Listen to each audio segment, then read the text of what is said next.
Hello and welcome back to sax.co.uk London. Now we are still here in the hottest day of the year. We've had to take the camera out of the fridge because apparently we've got technology now. So thankfully our cameras won't set fire to anything, we won't die in a horrendous fire, life will be good. Now we're back with another blind test for mouthpieces. Now this time we've decided, rather than putting you through a bit more uncomfortableness with regards to like sort of high baffle pieces or big fat slant pieces, we'll put you right in your wheelhouse, right in the mouthpieces you love, which are going to be metal rollover baffle pieces.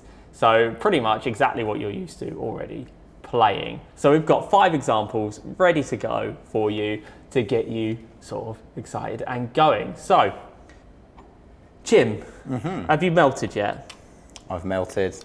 I've cooled down a little bit and I'm ready to heat up again. You're ready to heat up again? You're ready to bring... I've got this sweaty one back on. You've got the sweaty eye mask back on again. Yet again, may I remind everyone, this is Jim's wife's eye mask. I can only apologise on behalf of sax.co.uk about that. We can't emphasise that enough.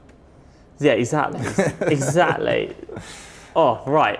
Okay, We're ready to go with number 1. Straight off the bat. So eager, I didn't even show you what it was. I'll show you in a minute. So you should be in place there. Yeah, that Try not to fiddle with it too much. Right. I don't want the dimensions to be giving away what you've got. Just want to make sure it's coming to the right angle and into my mouth without killing me. Again, we don't want to kill you.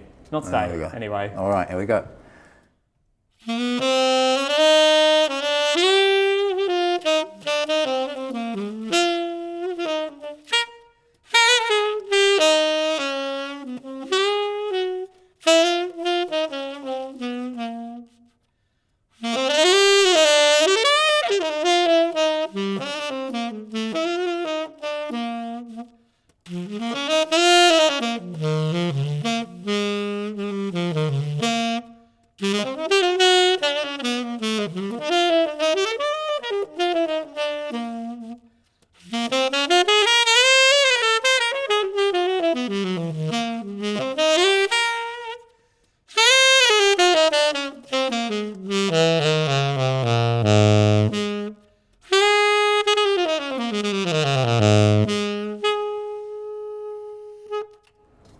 Very nice. Yeah, I know that. So, yeah, I think I'm in reasonably comfortable territory with this. It's my kind of piece. It's got that.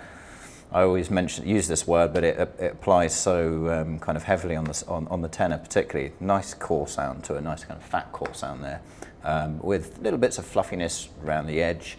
I think some of that comes from the fluffiness factor comes from the slightly harder reed in this case. But overall, I like the general way the sound is going on this, and it's got a nice amount of brightness mixed in, which is what you get with a sort of rollover style baffle mouthpiece. You get that sort of mixture of the brightness and then the kind of body, the best of both worlds, and a nice sort of meeting point between the two of them. So I like this. I'm going to give it... I'm going to score it quite highly, actually. I'm going to give this an 8 out of 10 for a first one in. An 8 out of 10 straight off the bat. Oh, it's coming in swinging. I love it. Now, you mentioned, and I mentioned, that these are rollover baffles. Now, if you want more of an explanation on what we mean by these different baffle types, please check out the website, please check out the blog and other videos, because we will go into more depth about these things. But for just a quick reminder, you're looking at the tip opening, which is at the front of the mouthpiece, which is just at the top there.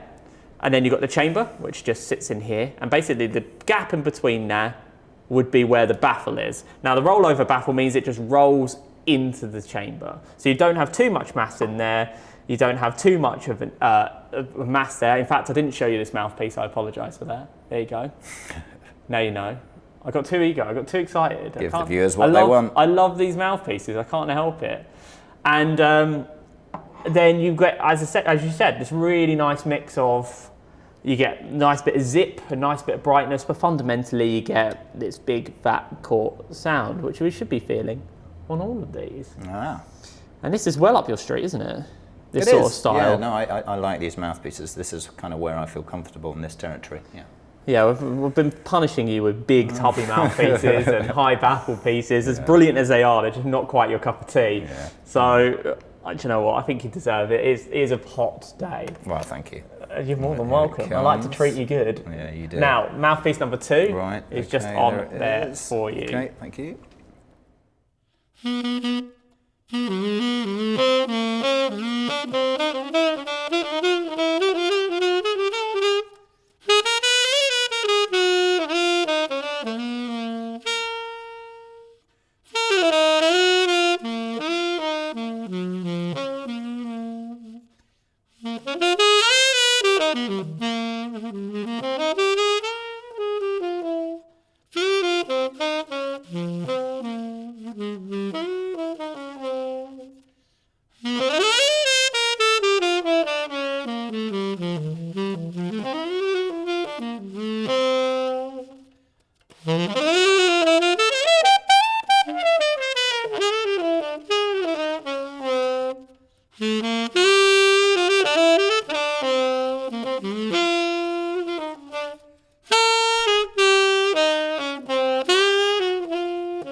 Oh, I really like this one. Ooh. Yeah. I'm going to give this one 8.5 out of 10. 8.5 out of 10. He's going to throw out the score straight away. Get the score straight in there before I forget. Fair enough.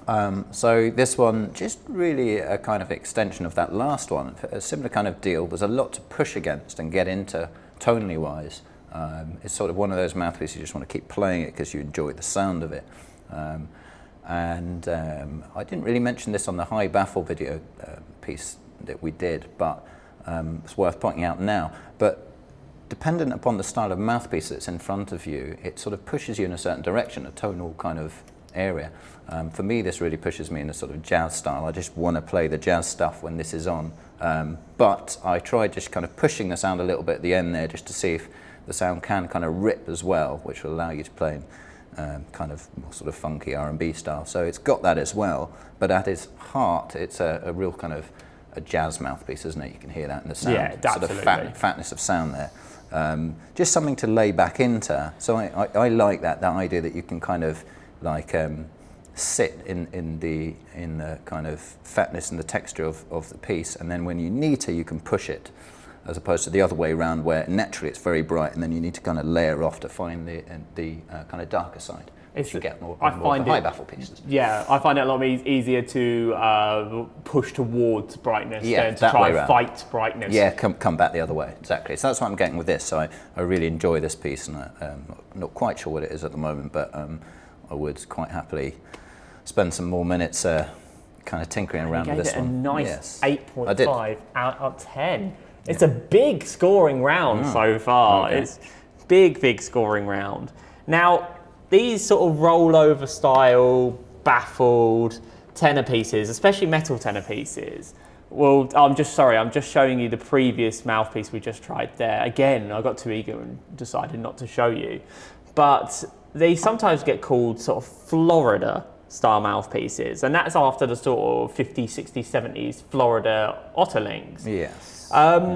We get a lot of people looking for that sort of style mouthpiece when they come in. Now, we don't sell vintage mouthpieces, but what sort of evocative sounds would you say you're looking for if you're trying to emulate that sort of, well, 50s, 60s Florida Link style sound? What would you be looking for? What, in terms of the actual sound? The actual sound rather than the mouthpiece mechanics, because we kind of, we've hit mechanics. So I think what that kind of mouthpiece, and then particularly, using the term Florida, gives you, the idea of the Florida is it just gives you a little bit more sweetness and direction in the sound over and above the kind of previous more New York versions, that slightly fatter sort of stage sound. The Florida just directs the sound a little bit more, gives it a bit more travel. There's slightly more sort of faster aerodynamics through the mouthpiece just because of that little bit extra kind of baffle just in behind the tip. And so that allows you to push into more modern styles. So I think in terms of its evolution, the Florida comes along and it meets in with those players who are looking to kind of cut through in their kind of playing scenarios and contexts where you are competing with louder, more amplified instruments. You know, back in the early days when you're sort of going back to the sort of 50s and so forth, you didn't have those kind of conundrums of amplification so much. You were much more just playing acoustically, and as bands got louder and the scenarios around you got louder, you have to deal with that, and so the mouthpiece technology kind of caught up with that, if you like. Exactly. I think that's where Florida kind of fits in. That you're absolutely right. You know, I've put a mouthpiece on. You have. I just felt that, so I'm going to have a blow on this now. Yeah, give that one a go. This is number 3. Number 3. Okay, here we go.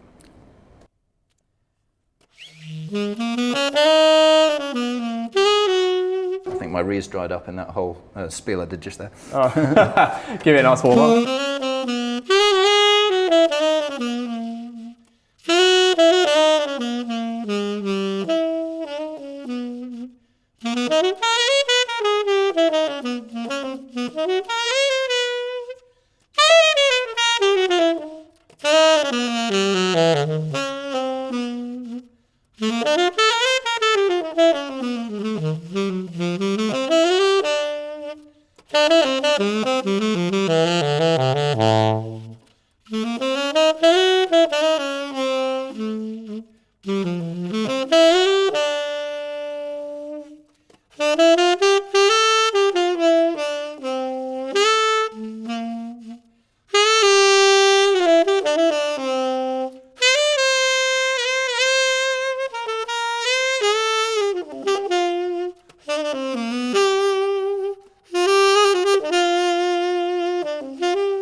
It's a very nice, lacy kind of sound.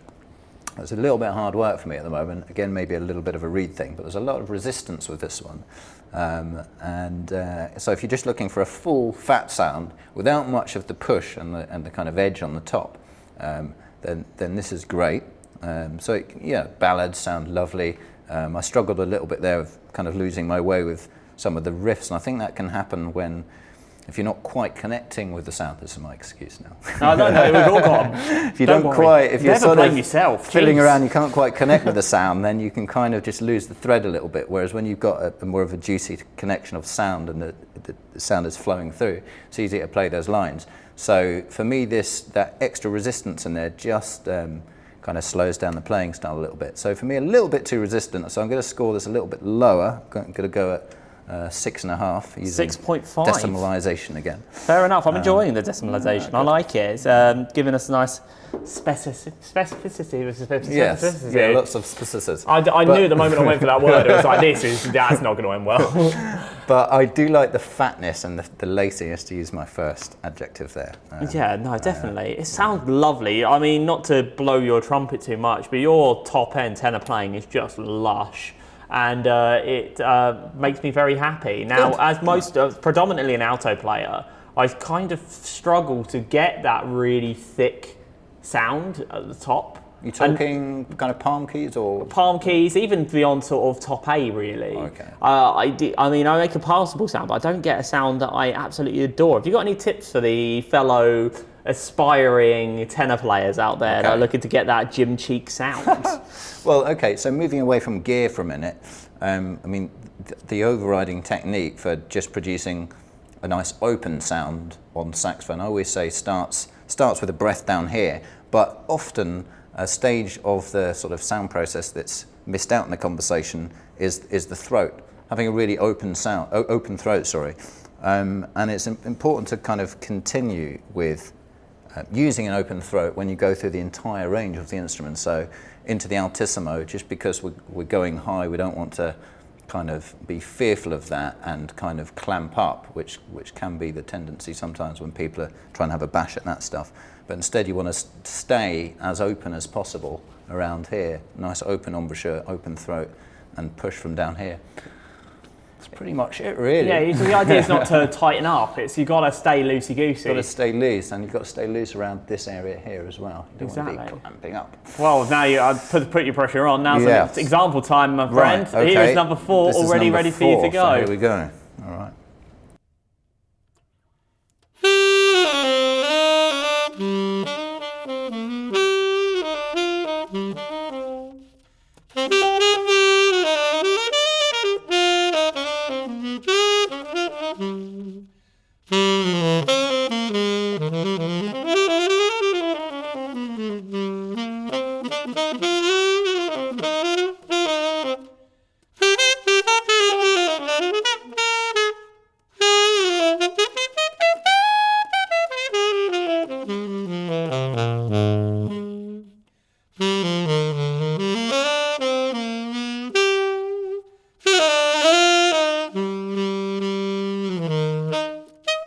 I'd like to play on that one much more because I really love it, but I'm going to stop just for the sake of keeping things concise. Yeah, otherwise we'll keep everyone here forever. We will, but let's get it in now. I really like this piece. Really like this one? Yeah, so the resistance factor is a lot less compared to that previous one I just played. I do like a bit of resistance, but this is a nice medium resistance, and it allows you to kind of, as soon as you hit the tone, it's right there, it's ripe, and then you can drop back, and it's a very pleasant sound when you drop back on it as well. Just keep this mask down, getting a bit of light coming through the nose area there. So it's really nice and authentic. I appreciate that. So I really like this one. It kind of feels like there's a lot of possibilities and interest in the sound. Just a nice balance of the bright and the kind of and the depth as well. So have I scored this yet? You've not scored it yet. Do you want an idea of what you've scored so far, just to give you an idea? I think I know my top score's kind of 8.5. Yes, it is. I really like this one. I'm tempted to give it a 9. Shall we just be optimistic? It's the hottest day of the year. Let's give it a 9. Ooh, mama, that's a hot score, my friend. I love it. Oh, God. It's not going to be any other 9s, is there? Any other 9s? I think that's the highest score of Mouthpiece we've done, full stop. Geez. I think we'd need to be double check that. But that, I think you're right. In fairness, you did sound immense. Oh, you liked it? Good. Oh, so we've got just one more. Oh, sorry. I've, again, in my haste, forgotten to show you what that was. It's the hottest day of the year. Please excuse me. It's fine. There you go. So, one more Mouthpiece for you to try. One more question for you, which is that if you were to change one thing about your sound, off the top of your head, what would you be looking at to change?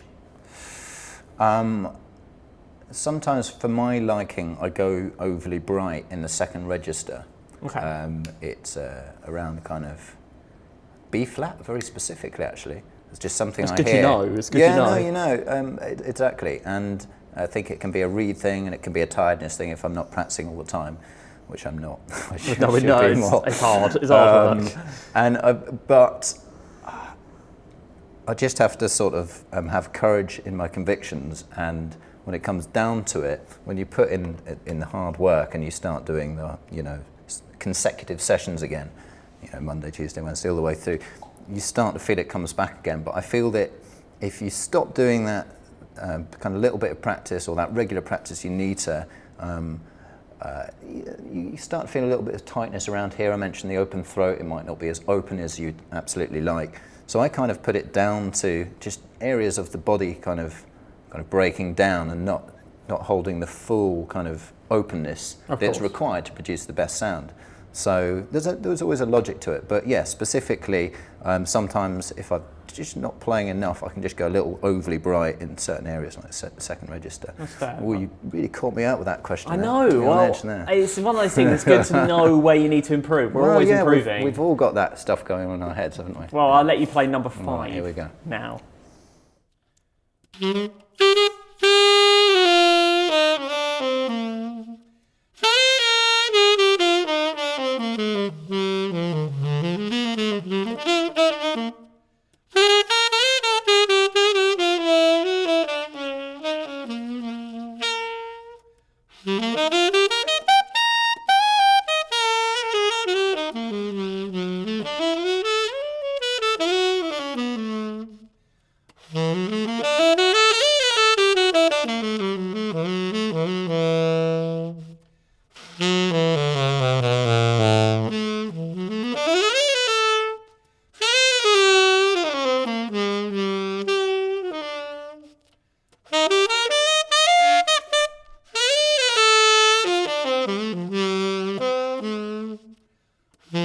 Stop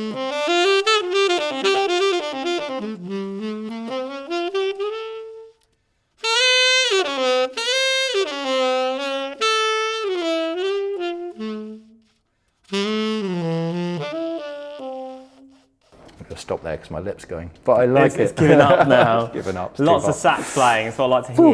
Right. Okay, now it's really good again. It just took me a little bit longer to get into it over and above the previous one I tried, so it was a bit more of a sturdy sound just to push against, so a little bit more resistance. But then when you get into it, the sound's really nice again. It's got the same kind of vibe as that previous one actually.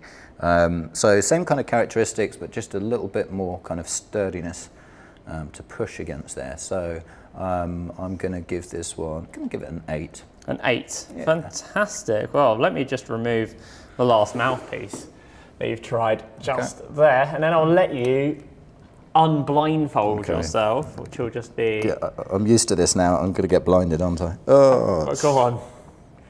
Oh, welcome to the land. Hello, dear viewers. Hello, dear viewers. Go on. Again, I apologise to Jim's wife for the fantastic, and thank you actually for the God, don't do that. We don't want to flood ourselves. No, pop that right there. Right, so let's go through these, shall we? Okay. So we go again. I must stress that we are not rating these 5 to 1 as a definitive list.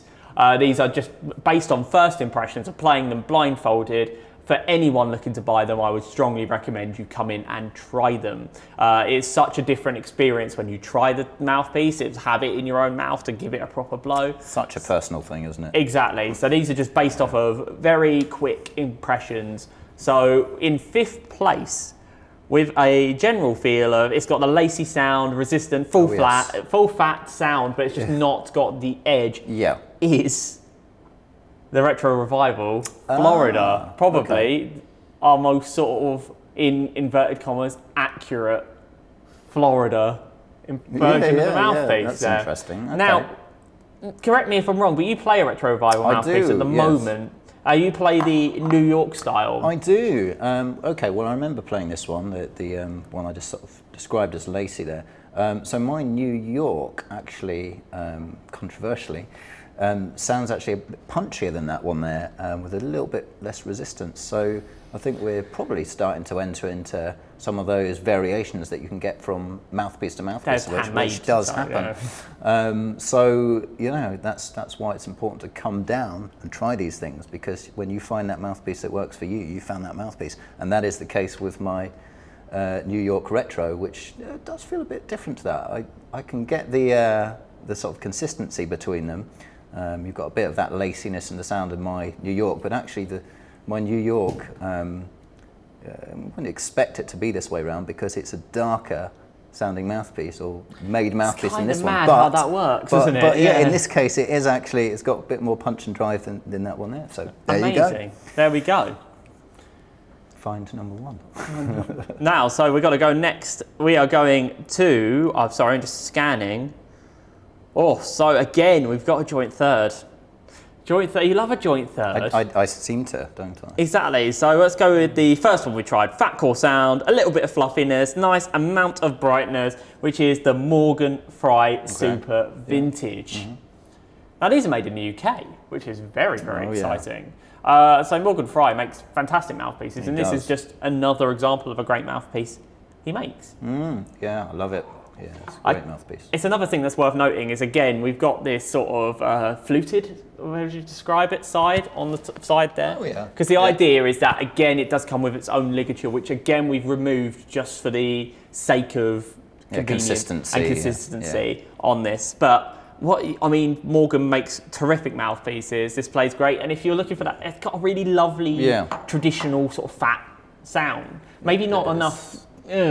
although this is the super vintage, right? Yeah. Okay, which has a bit more drive than the plain vintage one. But I think with a slightly buzzier reed, again a slightly resistant reed here, that could just hit all the right spots, that mouthpiece. That's the thing. So I did enjoy the sound of that one. That's fair. So the other joint third mouthpiece, which you described as, it's our last mouthpiece, which by the end, it's nice sturdy sound, did everything you wanted to do, which is going to be our DV Chicago, which is this one right here, which again, from this side, it looks like your sort of standard mouthpiece. The blue tape around the edge here is because these come with a metal ligature, and we like to just make sure these mouthpieces get nice and protected so they're lovely and pristine for you when they get to them. But if you have a look at the other side, you'll see that they have cut away from the table, and you've got this almost sort of textured inlay inside the actual baffle of the mouthpiece, which gives the sound a sort of different texture and different... Oh yeah. It's going to give you something unique. Yeah, it is, isn't it? So that's going to be aerodynamics again there, the way the air flows over this section here. It's going to speed up the air, I'm sure. We'll certainly do something clever with the air. Very clever. Something that scientists know. We're not scientists. We're not, no, we're players, but the thing that's consistent through all Jody's pieces is that they are very free-blowing. You know, you have no trouble with these. There's a nice amount of resistance, but it's never overly resistant. They feel really free and easy to play. Yeah, joyful to play that one. That's a lovely, lovely very mouthpiece. Nice. Where do I put it? Oh, I would just pop that down here because for the sake of my own maniacal insanity, it has to be placed in a certain place. Right, okay. Now, so number 2, which you rated an 8.5, it's got lots of sound to push against. You just wanted to keep playing it. It's very, very sitting in the traditional jazz style, which is our SR Tech Pro. There we go. So linking in with what I said in the high baffle video. Yes, I really like that one. So you love that one as well. This is the slightly kind of darker version of the Fusion, which I enjoyed on the high baffle settings. So it's going to be kind of similar in size, but I suppose this baffle just slopes in. Well, it's just much lower, isn't it? It's the same wedge, I think, that you've got with the Fusion version, but it's just higher up. Yeah, really nice tonal qualities with that one. It's a lovely piece. It's very smooth sounding. Yeah, exactly. You get a lovely, lovely tone from that. But our number 1 rated a lofty 9. Less resistance, nice balance, ripe tone. The word ripe makes me chuckle every time, by the way. I think I'm a child. It's just like ripe. And you get lots of possibilities with the tone, which I completely agree with. Here's our Theo Wan. It's the Gaia 3. Gaia 3. Now, this is the new version of the Gaia, I believe, on this one. Yeah. So if we turn it back around, you're going to see another set of textures on the inside there.